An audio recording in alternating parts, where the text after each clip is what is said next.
Well, in Denver, plans are being put in place to keep the city moving for those who have to be out in the conditions. Nancy Kuhn with the Denver Department of Transportation and Infrastructure joins us now with the work happening before the flakes start falling. Good morning, Ms. Kuhn. Good morning. So first off, where is Denver in charge of? Because we think of, the main streets, Spear, Broadway, Colfax. We also have I-25 and US 6. What do you guys manage versus where CDOT steps in? So CDOT handles the interstate system, and some of the border state highways that run through Denver. So some of those those border highways that CDOT handles is a good example is Hamden Avenue on the south side, and then Sheridan on the west side. Um, but state highways that run within Denver city limits, so some examples of that, Colorado Boulevard, Colfax Avenue, Federal Boulevard, are handled by Dottie Crews. Very good. And of course, the side streets as well, and with the smaller plows. So how many crews is Denver planning to deploy?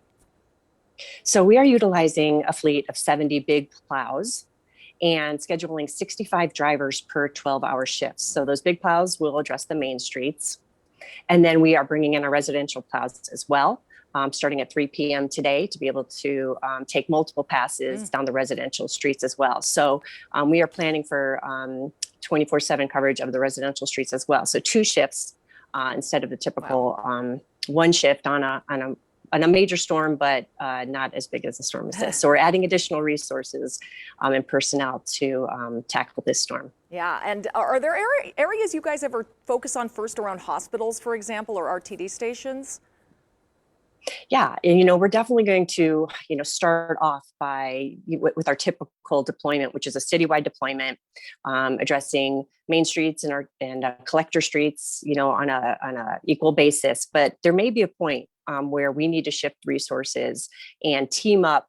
Have the big plows sort of team up on some big arterials. Your Federal, your Colfax, your Colorado.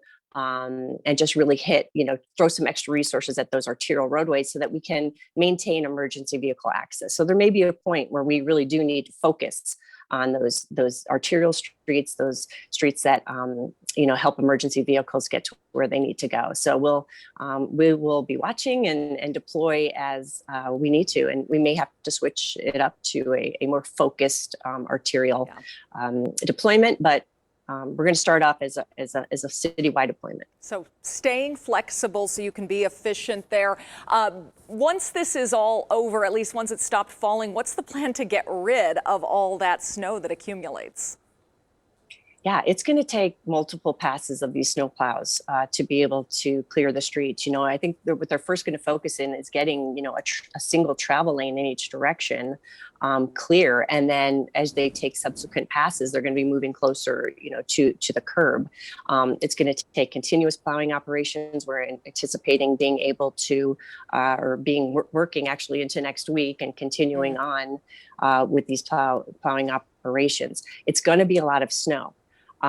We aren't lifting and moving the snow, here initially. So, it's going to pile up on the sides, and just maintain the expectation there that, we're pushing snow. It's going to move to the side.